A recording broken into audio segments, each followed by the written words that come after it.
قصيدة خضر عباس الآن هي صاعد الوضع، ما أعرف دعوة علي أو ما أعرف إيش. خلينا نسمع القصيدة شنو هي أصلا. أبناء الكافر الطليقة والنعوف أصل بالحقيقة ما لو تشيف فيه أحفاد الفتنة والشقيقة من أصغر جند للخليفة ملعون وناصب. بالعكس قصيدة المفروض تكون نشيد وطني، أبناء الطليقة، وأنا أقول أبناء الطليقة. ليش مستغربين؟ البعض قصها وفهم العالم أنها تقصد على عائشة.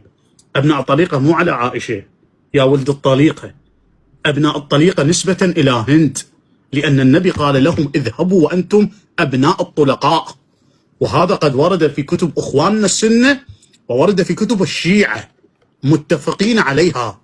واضح؟ والسيدة زينب لازم نقيم دعوة على السيدة زينب، لأن السيدة زينب قالت في مجلس يزيد أتهددني يا ابن الطلقاء؟ فهند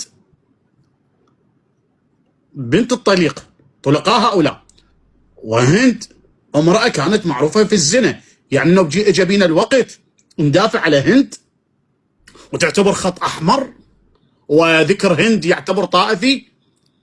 لن على أبو هند، لا أبو يدافع على هند، لا أبو يحامي على هند من هذه الساعة إلى أبد الأبدين، وكل واحد يدافع على هند نغل ابن نغل. أسوق لكم ابن الطلقاء شوية بها، ها؟ لا أنا أقول لك بلسان فصيح عربي، أي واحد يدافع على هند نغل ابن نغل. النوبة طلعت هند، النوبة خط أحمر، باكر عقبه إبليس راح يصير خط أحمر النوبة إنه.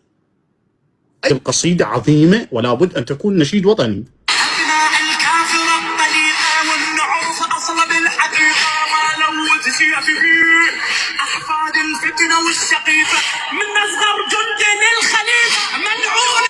أما مصطلح أبناء الفتنة والسقيفة مو على يقصد على الخلافة الأول والثاني، هذه مو احنا اللي عبرنا عليها.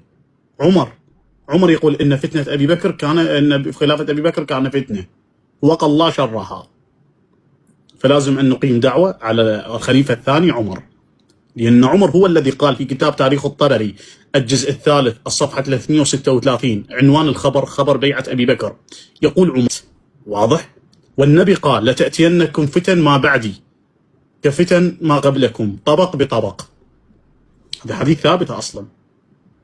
فهذا الرادود ما ذكر شيء من عنده، أي كلمة حكاها الرادود تستطيعون ترجعون للتاريخ تجدون لها أسانيد ومصادر عند الفريقين. بس من هذا المقطع تنشرونه على مود نشوف الانغولة منه